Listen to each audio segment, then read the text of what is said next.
Hello दोस्तों, मैं Biresh YouTube channel Biru finance पे आपका स्वागत करता हूं। दोस्तों, आज मैं आपके लिए बहुत प्यारा सा कॉन्सेप्ट लेके आया हूं। कई लोग पूछते रहते हैं कि मेरी एज 25 साल है और मैं कहां निवेश कर सकता हूं, किन किन फंडों में निवेश कर सकता हूं। इसी तरह से 50 साल की एज में कहां कहां हमने किस तरह से पोर्टफोलियो बनाना चाहिए। कुछ लोग 75 साल की उम्र में भी पूछते हैं क्या मैं अभी भी शेयर मार्केट में पैसा लगा सकता हूं। तो हाँ, वो लगा सकते हैं और किन फंडों में लगा सकते हैं वो सारा कुछ मैं आज बताऊंगा। साथ में 7532 रूल पे भी मैं बात करूंगा। दोस्तों, ये आपकी बहुत मदद करेगा और मार्केट में हमेशा आप प्रॉफिटेबल रहेंगे। आप इस वीडियो को अंत तक जरूर देखें। इस नियम के अनुसार आप अगर 25 साल में निवेश करना चाह रहे हैं तो आपका पोर्टफोलियो किस तरह का होना चाहिए, बात करते हैं। 25 की उम्र में आपका रिस्क लेने का मादा अधिक होता है। दूसरा, आपके पास बहुत सारा समय होता है पैसे को कंपाउंडिंग करने के लिए, तो समय का आपको लाभ मिलता है। और तीसरा, चक्रवृद्धि ब्याज का जादू, पावर ऑफ कंपाउंडिंग का आपको जादू मिलता है, क्योंकि आपके पास जीने के लिए अभी बहुत समय है। आप एग्जाम्पल देखें, आपने मिड कैप में एक एसआईपी करनी है। एसआईपी कितना करना है? आप जितना बचा सकते हो। आप कोई सैलरी पर्सन हो, आप कितना बचा सकते हो? 5000 बचा सकते हो तो 5000 की एसआईपी करो। 10 बचा सकते हो तो 10 की करो। अपनी क्षमता के हिसाब से आप एसआईपी करते रहो। एक तो मिड। दूसरा, लार्ज और स्मॉल कैप में आपने क्या करना है? लमसम करना है।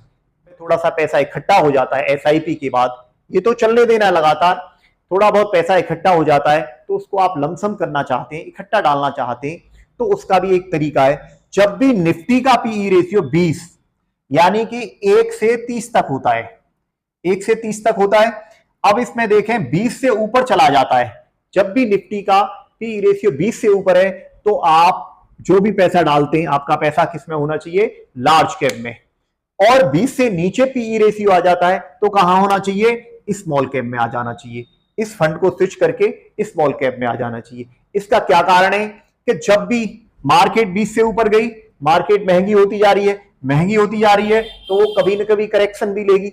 तो इस टाइम पे आपका पैसा किस में होना चाहिए? लार्ज कैप में होना चाहिए। अगर मार्केट 30 तक चली गई पीई रेशियो में और जब भी करेक्ट होगी तो लार्ज कैप 10% गिरेगा दोस्तों, तो स्मॉल कैप कितना गिरेगा? 15%। तो अब गिरावट में आपको 5% का फायदा हो जाएगा। और उस टाइम पे आप क्या करेंगे? जब भी गिरावट होती है, गिरावट लार्ज कैप से पैसा निकालेंगे और स्मॉल कैप में आप डाल देंगे। तो अब फायदा क्या होगा?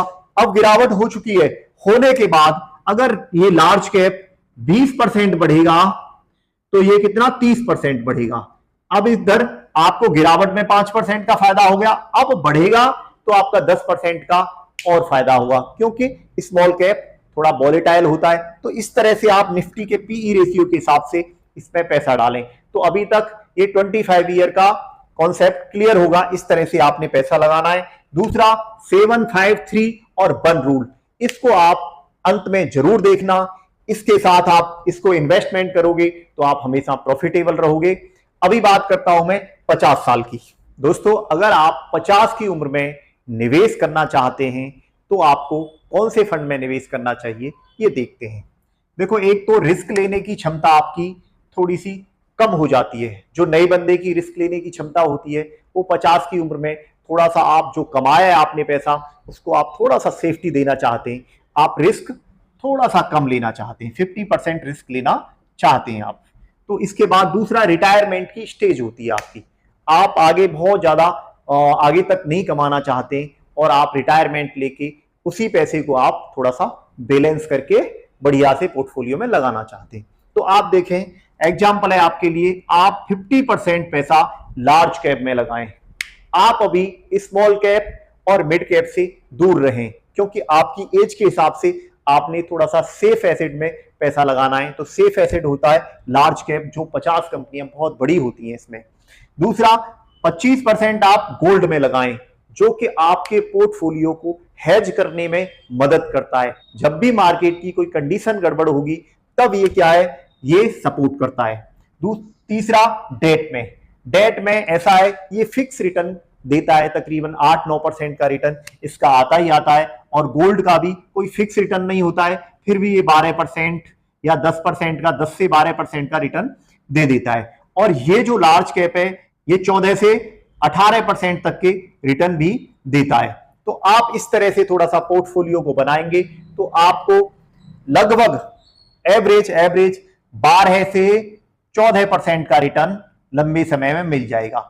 और ये काफी होता है, थोड़ा सा सेफ्टी के साथ अगर आपको 12 से 14% का रिटर्न मिल जाता है 50 की उम्र में, तो ये आपके लिए बेटर होता है। अब बात आ जाती है कि आप 75 साल की उम्र में किस तरह से निवेश करें। आपके पास कुछ इस तरह की कंडीशन होती है। एक तो 75 साल की उम्र में रिस्क लेने की क्षमता आपके पास नहीं होती है, क्योंकि आपकी एज काफी हो गई होती है। इसके बाद आपके पास समय भी कम होता है, क्षमता भी कम होती है, समय भी कम होता है। सुरक्षा को प्राथमिकता आप देना चाहते हैं। आपका जो कमाया हुआ, आप पे जो पैसा बचा है, जिस तरह से 75 साल के बाद कम ही लोग जी पाते हैं, लेकिन आपके पास जो पैसा है तो आप सुरक्षा उसको ज्यादा देते हैं कि आपके पास वो सुरक्षित रहे। तो इस कंडीशन के हिसाब से आपने कुछ पोर्टफोलियो के इस तरह से चेंज करना है।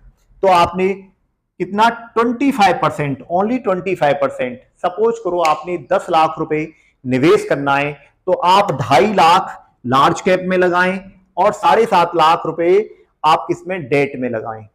अब बात करते हैं डेट मैंने बताया था वही 8 से 9% का रिटर्न देता है।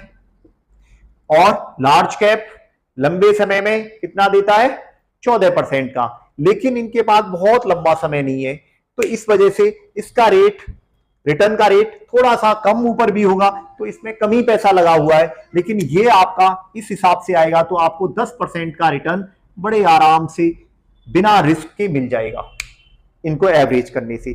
तो इस तरह से आप अपना पैसा लगाएंगे। दूसरा, आपको 75 की उम्र में कुछ खर्चे के लिए भी पैसा चाहिए, जो पेंशन के रूप में पैसा चाहिए, और वो 50 की उम्र में भी चाहिए होता है। कंजर्वेटिव हाइब्रिड फंड में इक्विटी में 25% होता है और डेट में 75% होता है। इसमें आप SWP कर सकते हैं, जो कि सिस्टमैटिक विड्रॉल प्लान होता है। सपोज करो आपने 10 लाख रुपए कंजर्वेटिव फंड में लगा दिए, इसने इक्विटी में और डेट में लगा दिया, और उसमें से बड़े आराम से आप 10% का रिटर्न उसमें से ले सकते हो। तकरीबन 8,500 रुपए महीने आपके अकाउंट में आते रहेंगे और उससे आप अपने खर्चों को मेंटेन कर सकते हैं। इसी तरह से मैं बताना भूल गया, 50 की एज में भी मैंने क्या बताया था, लार्ज कैप और गोल्ड और डेट, इनमें क्या 50% और 25% और 25%। ये क्या होता है, ये तो कंजर्वेटिव फंड होता है, और ये हो जाता है बैलेंस हाइब्रिड फंड में भी आप पैसा लगा के इसमें भी SWP करके आप पेंशन का सा मजा ले सकते हैं। तो ये आपको कॉन्सेप्ट क्लियर हो गया। अभी मैं बात करूंगा 7, 5, 3 और 1 रूल पे। दोस्तों इसको अच्छे से समझें। अब बात करते हैं 7, 5, 3 और 1 रूल की। आप एक तरह से समझें, आपने अगर 7 साल या उससे ज्यादा के लिए पैसा लगाना है मार्केट में, तो मार्केट इसीलिए बनाई है कि मार्केट में जितना आप टाइम दोगे उतना ही आप पावर ऑफ कंपाउंडिंग का फायदा उठाओगे। तो आप इधर थोड़ा सा रिस्क ले सकते हो क्योंकि आप समय दे रहे हो।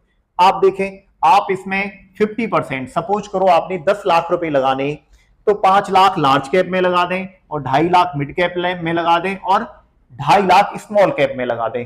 अब देखें, जब भी 7 साल का टर्न काफी होता है, इस दौरान मार्केट में उतार चढ़ाव आएंगे।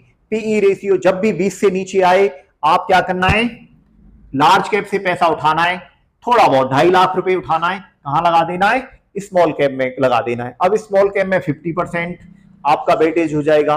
तो जब भी मार्केट फिर बढ़ती है और 25 पीई रेशियो से ऊपर चली जाती है, तो क्या करना है, इधर से फिर 2.5 लाख रुपए निकालना है। उसके हिसाब से कितना एवरेज होगा बढ़ी हुई मार्केट या घटी पे, परसेंटेज निकालना है, 25% निकालना है इधर से, और कहां ले आना है, लार्ज कैप में ले आना है। तो बस इस तरह से आप करते रहें, क्योंकि आपके पास समय 7 साल से ऊपर के लिए लगा रहे हैं, तो आप इसमें 16% का रिटर्न बड़े अच्छे से कमा सकते हैं, क्योंकि ये 18 से ऊपर का रिटर्न देता है और ये भी 16 से ऊपर का रिटर्न है, इसका 14 तक का रिटर्न है, तो एवरेज 16 का रिटर्न आपका आ जाता है। अब बात करते हैं 5 साल। कोई बोलता है नहीं भाई, मैं ज्यादा लंबे समय के लिए नहीं लगाना है, मैंने तो 5 साल बाद मुझे जरूरत है और मैंने ये करना है, या तो बच्चे की एजुकेशन के लिए जरूरत हो सकती है, बच्चे की शादी के लिए, या वो कोई मकान बनाने के लिए पैसा जोड़ रहा है, उसको 5 साल बाद चाहिए ही चाहिए। तो उस कंडीशन में आप ये मिड कैप और स्मॉल कैप से थोड़ा सा दूर रहें, क्योंकि उस टाइम पे किसी भी कारण कंडीशन ये हो जाए, मार्केट गिर जाए और आपको पैसा चाहिए, तो इस टाइम पे आप थोड़े से ऐसा महसूस करेंगे कि हम चले गए।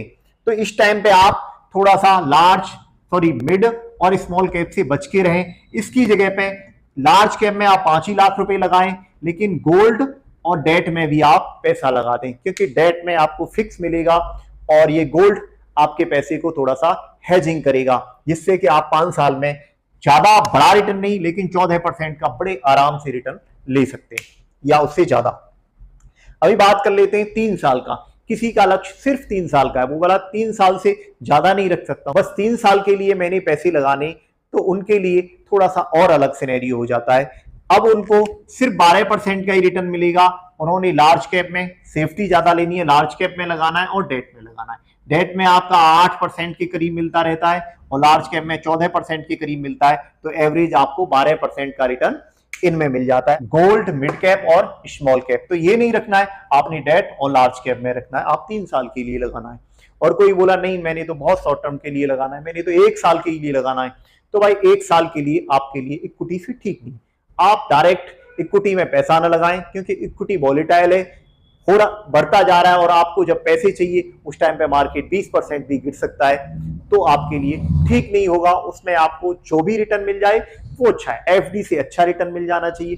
तो एफडी से अच्छे रिटर्न आपको डेट दे देता है, जो कि 8% का रिटर्न आपको मिल जाता है।